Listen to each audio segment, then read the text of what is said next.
Welcome back, everyone, to another reaction video. Today we're going to revisit our friends over at Kings and Generals, who I am proud to support as a patron of their channel, and I am proud that they are subscribers of this channel. So like many of the great history channels out there, I'm proud to have that kind of a relationship with them. So excited to check out for the first time one of their Civil War videos. So we're going to take a look at their video on the Battle of Shiloh. I love their presentation style, and this is a battle I feel very comfortable in making observations on. So we're going to dive right into this. I'll put a link in the description to the original content. Definitely go out and check out their stuff. They've got a lot of fantastic content. Give them a subscribe. And I've also put a link in the description to my visit to the Shiloh battlefield from a couple of years ago. You can check that out. Let's go ahead and dive right in.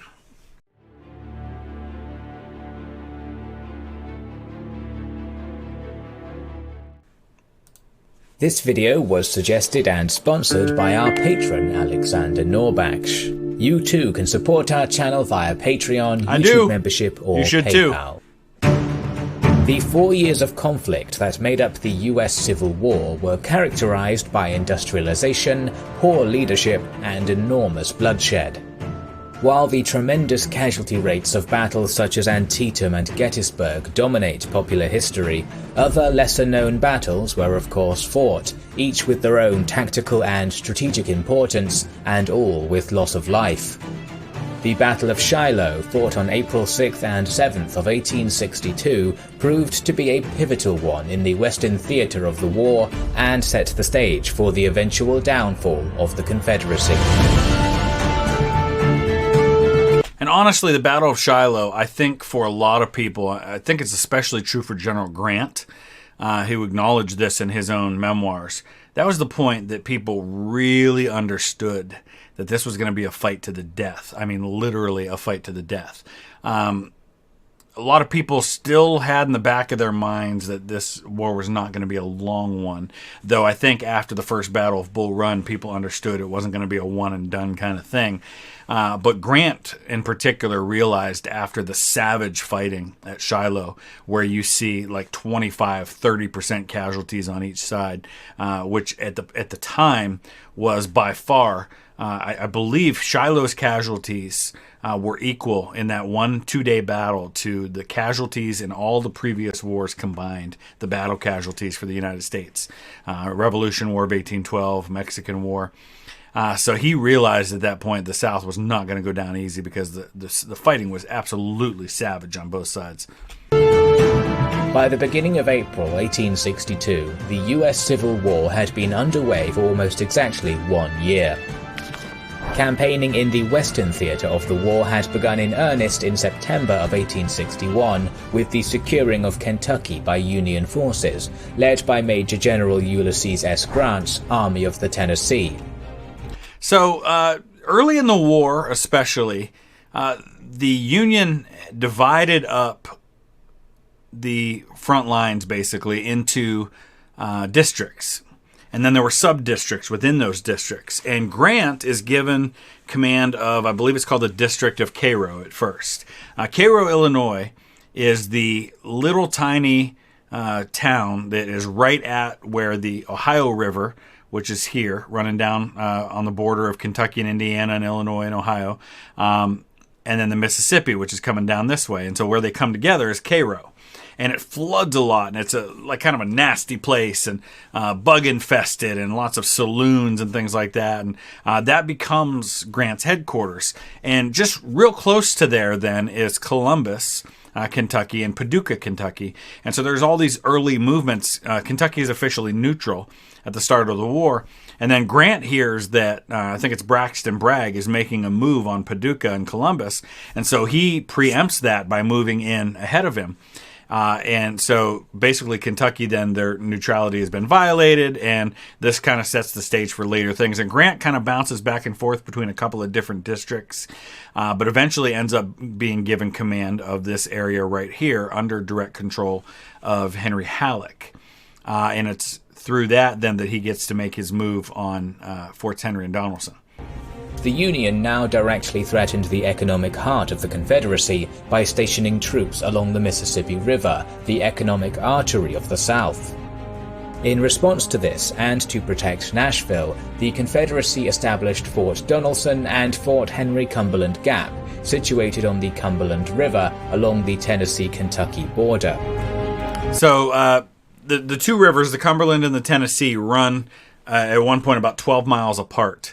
One of them goes down toward Nashville, the other one goes a little further to the west, and the forts are on the inside of that, so that they're kind of back to back. One's on the east side and one's on the west side, so they're both on the same land side. But they're built really quickly. Fort Henry in particular is really just a bunch of gun emplacements. It's really not even a fort. And it falls basically to the Navy without the Army even doing anything.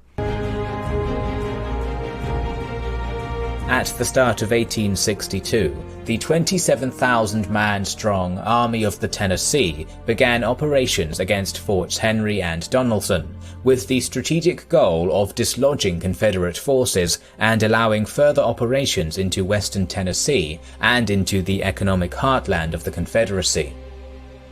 General Grant had his army in position by early February, and a combined naval and ground assault was performed against the poorly defended forts. So the Navy shells. It's actually kind of a weird thing with Fort Henry, to where, depending on the height of the river at any given time, Fort Henry would actually be lower in elevation than the river was that it was supposed to be guarding, and so the gunboats were actually able to fire down into Fort Henry, and it fell in a couple hours. Grant shows up with his army, and the fort's already surrendered. Donelson was a different story. Their surrender occurring on February 6th and February 16th, respectively. And Donelson was commanded by the first and second commander, these guys that really think much more highly of themselves than they ought to. And they both get out of Dodge. One thinking that he's the best general in the Confederacy, and the Confederacy can't be without him. The other one, it's Floyd and Pillow are their names. And Floyd was actually the Secretary of War under Buchanan. So in the previous administration, just a few months earlier, he had been Secretary of War for the United States. And knowing that the Civil War was coming, he starts as Secretary of War, funneling all these munitions and supplies into southern forts, knowing that when secession happens, they would be able to get all these supplies. And so he knows that he's like at the top of the list of people the Union want to get their hands on. So he gets out of Dodge. Gideon Pillow thinks he's God's gift to the Confederacy, and so he gets out of there, and they leave it to Simon Bolivar Buckner, who's the highest-ranking officer that's got any honor whatsoever, and he surrenders. And he and Grant had actually been friends before the war. He had once lent Grant money. This was a significant blow to the Confederacy, with the loss of approximately 15,000 troops. Furthermore, by February 25th, General Buell's Army of the Ohio had captured Nashville, Tennessee, 117 kilometers to the east of General Grant's Army of the Mississippi. Once the forts fell, Nashville was done, because that fort was protecting the river that was coming down toward Nashville, the Cumberland River. And so as soon as Fort Donelson, the news came that Fort Donelson had fallen, Confederates started making plans to evacuate Nashville because they knew they couldn't hold it. And so Buell marches his army down there. Grant is headed for Corinth, which is a major rail center for the Confederacy. And so he's going to park his army on the banks of the Tennessee while he waits for Buell to join him, and then their combined efforts will move on Corinth. Through March, General Grant, under the orders of Major General Henry Halleck, moved approximately 44,000 men deep into Tennessee via the Tennessee River, setting up a principal encampment at Pittsburgh Landing. Plans were also made for approximately 16,000 men of General Buell's Army of the Ohio, recently reorganized under Major General Halleck, to march from Nashville to link up with General Grant before combat operations would begin. Many troops from both Union armies were combat veterans, relatively well armed and supported by artillery in the field. While I paused for a second there because I really don't want to be too hypercritical of kings and generals, because they do great work. I'm not sure I would describe these Union soldiers as combat veterans. There haven't really been any major fights in the West. There's a little bit of fighting that's gone on at Fort Donelson. And some of these men are involved in that, but actually most of Grant's army was not at Fort Donelson. Units such as the 20th Ohio, which is part of Lew Wallace's division, which I know I had an ancestor in, they were formed just in time to make it for the march on Donelson, but didn't really get involved in that. So a lot of these divisions that they are putting into this army under Grant and the one under Buell have just been thrown together. And for, I think, the majority of the men who fight at Shiloh is their first real combat. And you see that in how they respond. And they fight hard for a while, but they end up breaking and dissolving. And Grant finds himself forming new units out of the men who have fallen back. And yes, I just don't think I would describe the men on either side as combat veterans at this point.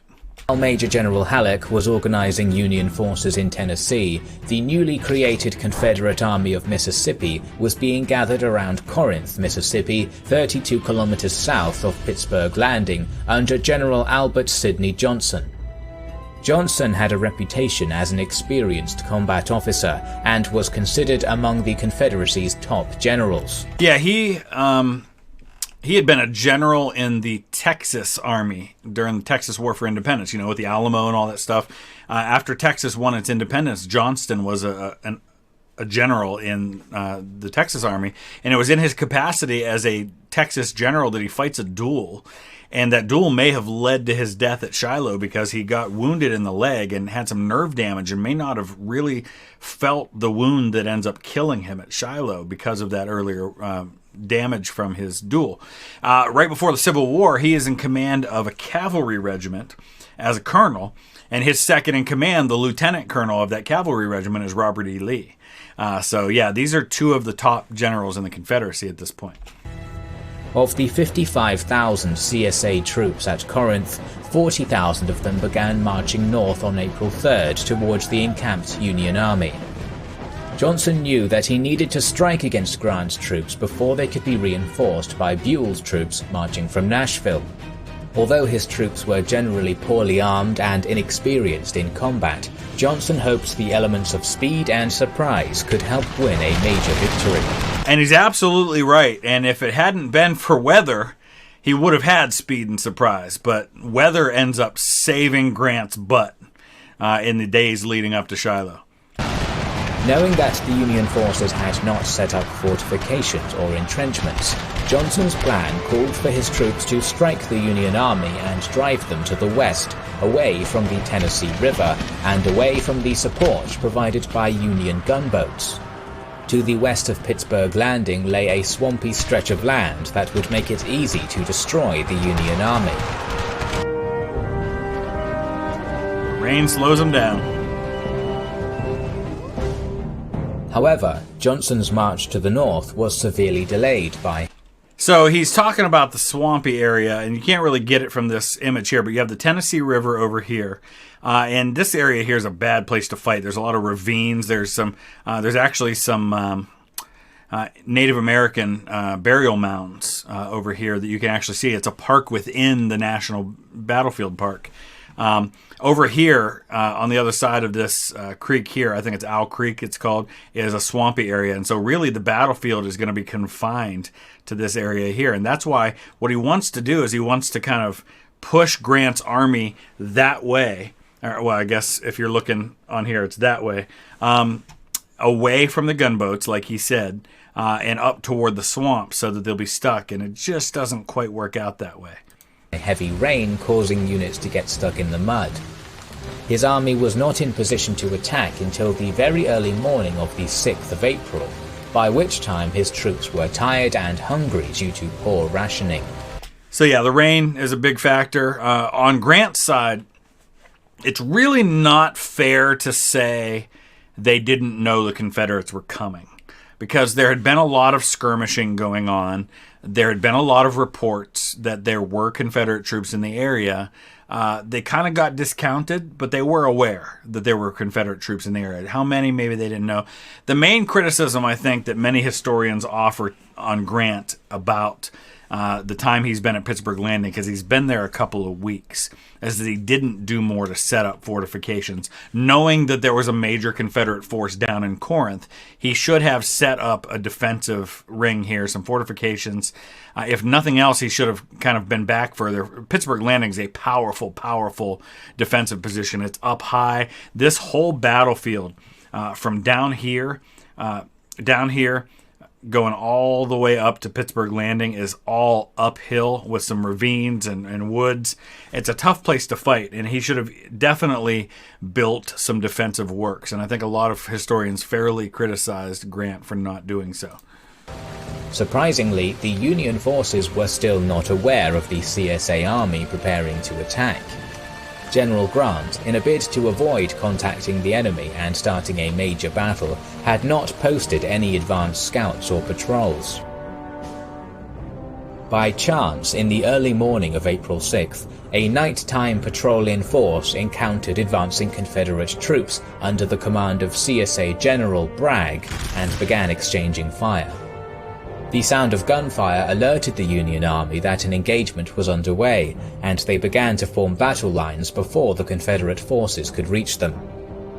By 6 a.m, skirmishes were turning into more sustained contact. So yeah, it's like 4:30 in the morning or something when Peabody's scouts on horseback make contact with the Confederates. So they've had a couple of hours notice that there's a major body of Confederate troops moving in that direction. And Grant, at the time the battle breaks out, is 9 miles away at his headquarters up the Tennessee River, and so he has to hurry down to the battle. So the battle's been going for a little while by the time he even gets to the battlefield. And by 9 a.m, the Union soldiers at Pittsburgh Landing were either in the line or moving towards it.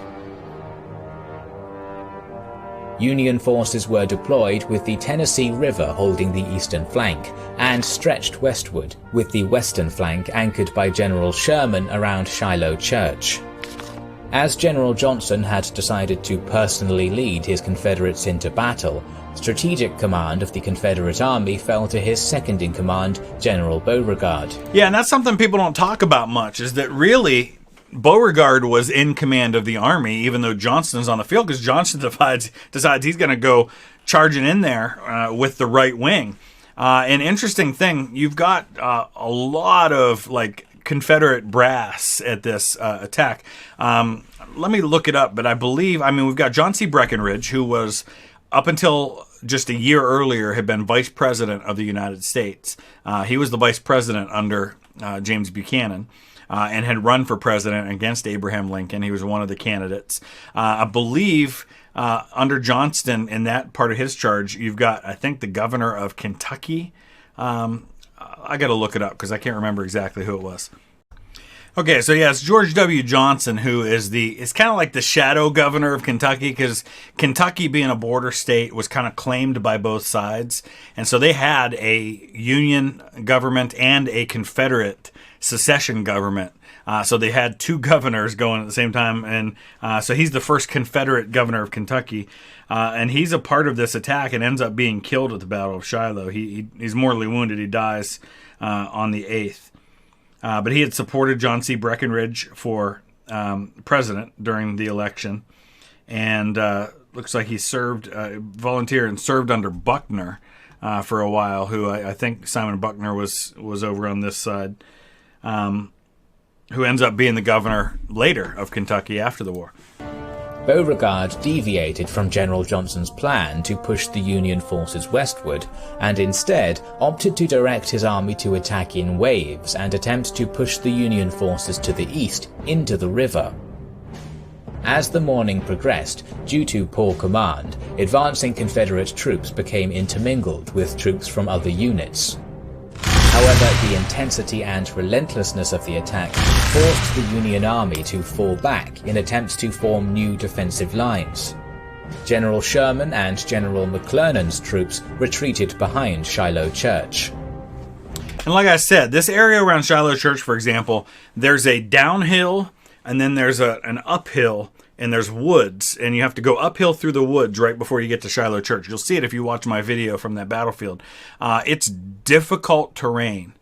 So I gained a lot of respect for the Confederates and how well they did at this battle when I saw the ground they were attacking over, and they attacked for a long, long time. And then, of course, you have the Hornets' Nest, which I'm sure they're going to talk about.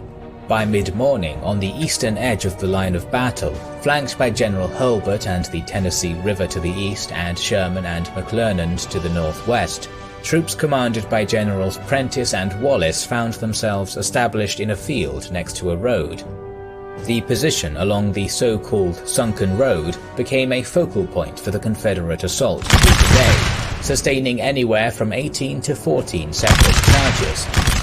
The fire coming into the Union positions was so intense that survivors described the sound of the mini-balls in the air like the buzzing of angry hornets, earning the place the name Hornets' Nest. The point in the line held by General Prentiss, owing to the disorganized withdrawal of troops on either side, came under particularly heavy fire, including concentrated fire from 50 cannons, massed under CSA General Ruggles. I will say this, having been at the battlefield, Ruggles Battery, as they call it, it's at this point in history, at least in the Western Hemisphere, it's the largest collection of artillery firing at one time from one position ever. They call it Ruggles Battery when you go there. It's actually right, like if the Hornets' Nest is right here, Ruggles Battery is like right in here. You can go there to where Ruggles Battery is, and you can like look down the road maybe a quarter mile, and you can see the Hornets' Nest. It's like right there. And the Hornets' Nest is actually like down in. It's like a little depression full of woods. And so the men were down in there, and it was kind of a natural defensive position where they could it was almost like having an entrenchment that they could fire out of the woods, fire at the men. And so it was a natural place to defend as you're being surrounded. This pressure was kept on the Hornets' Nest for 7 hours. General Johnson was wounded while personally leading his troops in the area.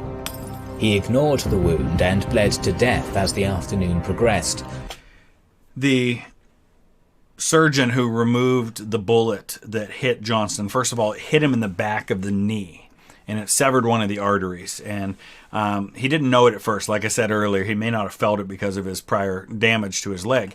When they pulled his boot off, it was full of blood, and he had just been bleeding profusely. It had hit him in the back of the knee, so it probably came from behind, and it was fired by an Enfield rifle. And the only troops in that part of the battlefield who had Enfield rifles were the Confederates. So if you talk to the people who work at the battlefield, the Park Service there, they will tell you it was friendly fire that killed Johnston, and I tend to agree with that.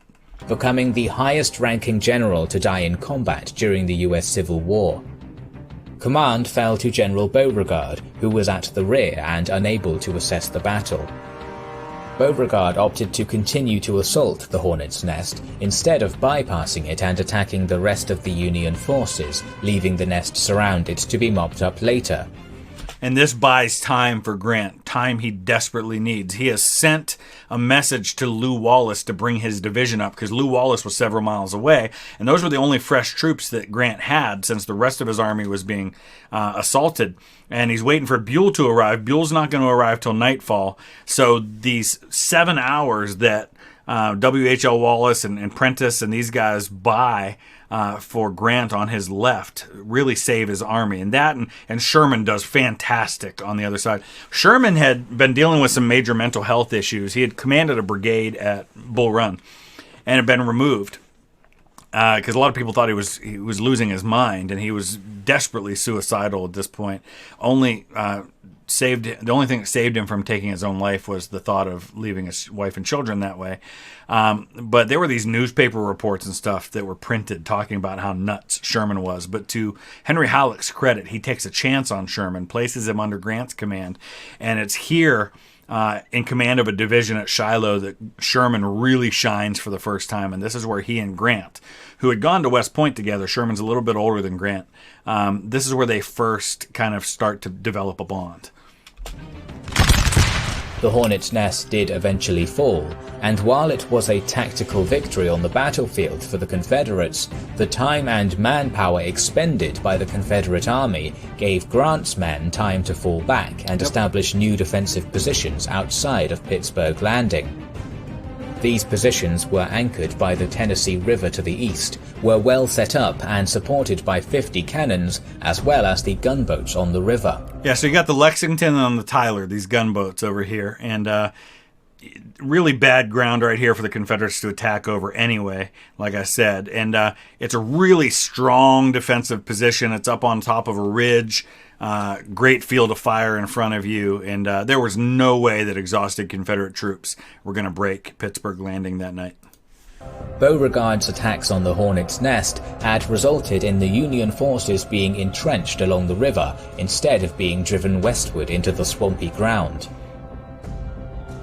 General Grant was at Savannah, Tennessee when the fighting began, approximately 16 kilometers away from the battlefield. He was recovering from a fall from a horse, and upon hearing the artillery, began giving orders, including that General Nelson move his troops from Savannah down the east side of the river to reserve positions opposite Pittsburgh Landing. And I think Grant's quote is something that people always talk about when it comes to General Grant.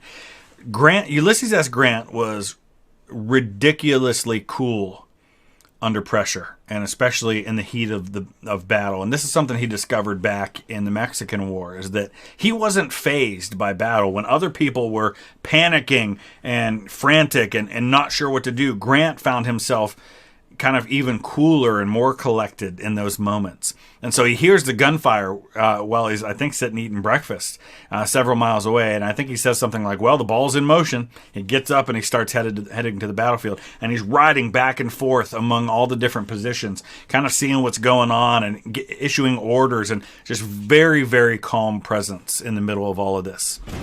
Grant then proceeded himself downriver to Crump's Landing to direct General Wallace to move his troops to the western side of the battlefield in support of General Sherman around Shiloh Church.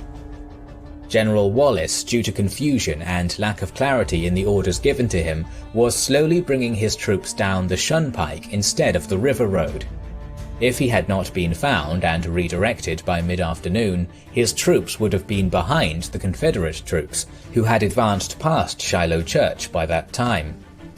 He was forced to reverse march his troops to maintain order, and then move to the river road, where... And this is something that for years, decades in fact, afterwards would be debated among people in Lew Wallace's camp, people in Grant's camp. And Grant tries really hard in his memoirs not to be overly critical of anyone. And anytime he does offer criticism, he tries to also defend them and tries to see their side. And he does that with Wallace. And he had written some articles for a newspaper before he had done his full autobiography at the end of his life. And between what he had written for the newspaper and what he writes for his biography, he writes in his biography that he says, I kind of want to restate some things. He said, because since I wrote them for the newspaper, some people have come to me and said, hey, what about this? And he kind of walks back his criticism of Lew Wallace a little bit. But it's just kind of a natural thing with Grant, is that he tends to not want to criticize people, even when they probably need to be criticized. His troops could march down to join the Union lines. His troops would not reach the battlefield until 7 p.m. that evening, as the fighting for the day concluded. In addition to the arrival of these troops, the 15,000 of General Buell's Army of the Ohio began to arrive during the night of the 6th. As night fell, the leadership on both sides felt confident in their respective positions. Yeah, Beauregard wires Richmond and basically says, we've got them whipped. This battle's over. We have driven them from the field. We'll finish them off in the morning. And, of course, the same thing happens on the other side where, and he may even mention this, I don't know, but one of my favorite scenes in all of the American Civil War is you've got Grant, who's still nursing this leg wound, and he's sitting, he's like trying to get shelter under a tree. For a while, he takes shelter where in a hospital where they're doing amputations and stuff, and Grant is just, gets sickened by the sight of blood. He has all his life. And so he ends up having to leave, and he goes somewhere else. And it starts to rain a little bit that night. And Grant and Sherman finally find each other. And Sherman, who's been wounded himself in the battle that day, I think in the hand, comes up to Grant and says, well, Grant, we've had the devil's own day, haven't we? And Grant says, yep. Takes a puff on his cigar and says, Lick them tomorrow, though. I love that. Just love that scene so much. General Beauregard, remaining at Shiloh Church and ignoring intelligence reports that indicated Union reinforcements had arrived, felt he had merely a mopping-up operation left on his hands. Should have fell back to Corinth Confederate right then. troops were now occupying and setting up in Prentiss's and Sherman's camps from the previous days, but their time and focus was spent on finding food and shelter instead of resupplying ammunition and establishing defensive positions. A thunderstorm swept through the area during late evening, making for a miserable night for all troops. By the morning, approximately 20,000 Confederates were heavily outnumbered by a reinforced Union army numbering approximately 45,000 men. As early as 5:30 a.m., Union forces began to advance, led by Wallace's fresh troops set up on the western edge of the line.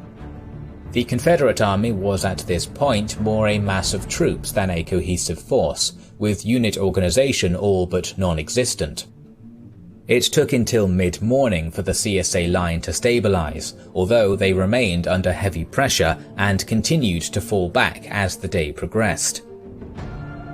By late morning, the area of the Hornet's Nest had been recaptured, only to become the renewed focus of counterattacks from CSA troops led by General Breckinridge.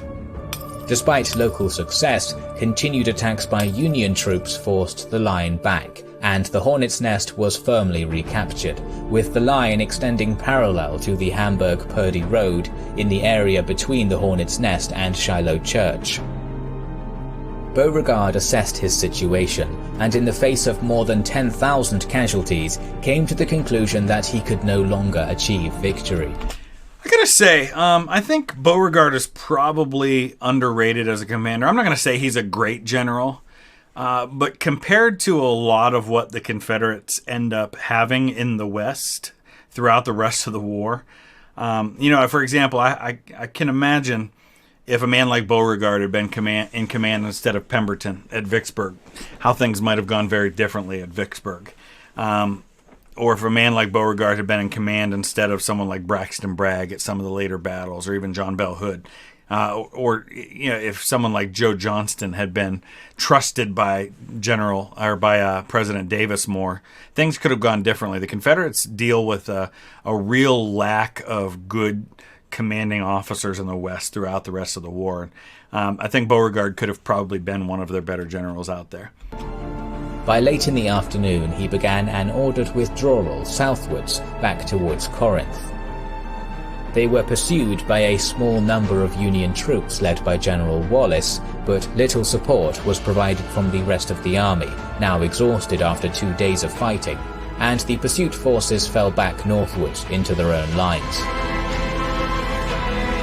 So Lew Wallace will go on to write the book Ben-Hur, which has been made into a movie several times. He was the governor of New Mexico Territory during all the Billy the Kid stuff, and so he, at one point, meets Billy the Kid face-to-face and offers him a pardon, which he then kind of takes back. But that's Lew Wallace. With the conclusion of the fighting on April 7th, the Battle of Pittsburgh Landing, as the Union called it, or the Battle of Shiloh as it came to be known, drew to a close. Backwards. Confederates called it Pittsburgh Landing. The Union called it the Battle of Shiloh. Union forces had not only prevailed on the field of battle, but continued to hold the strategic initiative in the Western theater of the war.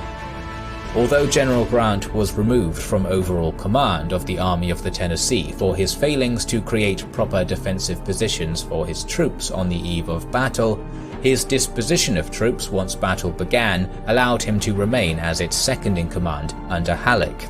Yeah, so Halleck comes down and he takes command of this combined force of Buell's Department of the Ohio and Grant's Army of the Tennessee, and he ends up with probably the largest army in the West throughout the entire war. He's got over 100,000 men available to him down at Corinth. If he had moved faster, they could have taken Corinth. They probably could have marched down and taken Vicksburg in 1862, may have shortened the war by a year or more. if they had not done this stupid thing where Halleck comes down and takes command and usurps Grant's authority and basically puts Grant in a position where he can't do anything. And Grant's constantly telling Halleck things like, hey, they're withdrawing right now from Corinth. We ought to move in and attack. And Halleck's, no, they're getting reinforced. And he believed that right up until the moment Corinth was deserted. And so Halleck, they called him Old Brains because he was a really book-smart general, but he wasn't a good field commander. And that's why they end up sending him to Washington to be the general-in-chief of the army. And even after Grant supersedes him as commander-in-chief of the army, they keep Halleck on as the chief of staff. I don't want to be too critical of Halleck because Halleck does then later trust Grant to get things done. But I think he really slowed things down at a time when they had a real opportunity in the summer of 1862 to really mop things up in the West. General Beauregard remained in control of the Army of Mississippi, only to be relieved of its command after losing again to Union forces at the Siege of Corinth later in 1862. I didn't have a chance. Overall, the Union victory at Shiloh allowed them to continue further operations in Tennessee and Mississippi, leading to the fall both of Memphis and later of Vicksburg, giving the Union control of the Mississippi River and splitting the Confederacy in half. Confederate casualties of 10,699 men and Union casualties of 13,047 men made the two-day battle the bloodiest battle in American history up to that point. And like I said, at that point, that one battle would have been the bloodiest war in American history. Now, for example, in the Revolutionary War, there were tens of thousands of American deaths in the war. But the vast majority of them came as a result of disease. If we're looking simply at battle casualties, more men were killed at Shiloh than in the entire 8 years of the American Revolution in battle deaths. It was that bad. And it just had to have come as a complete shock to the American people. Hope of a quick, decisive victory for either side faded as the bloody war of attrition set in.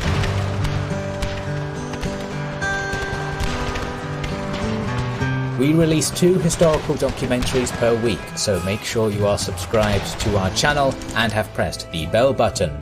So I'm impressed. I mean, with the production quality as good as it is on their videos, they really do pump them out quite often. And I'm always getting notifications on Patreon for their new stuff that's coming out. So well done. Good stuff. Let me know what you think about all that. Like I said, check out the link to their channel in the description below, as well as my visit to the battlefield at Shiloh. It was made several years ago before I even had this channel. You may notice the production value is not quite as good as my newer stuff, just because I've learned a lot on how to make those historic site videos a little better since then. So it's before I learned a lot of those lessons, but I still really enjoyed my visit there, and you get to see some of the highlights of the battlefield. So check it out. As always, thank you to all of our patrons and everyone who supports this channel. We'll see you again soon.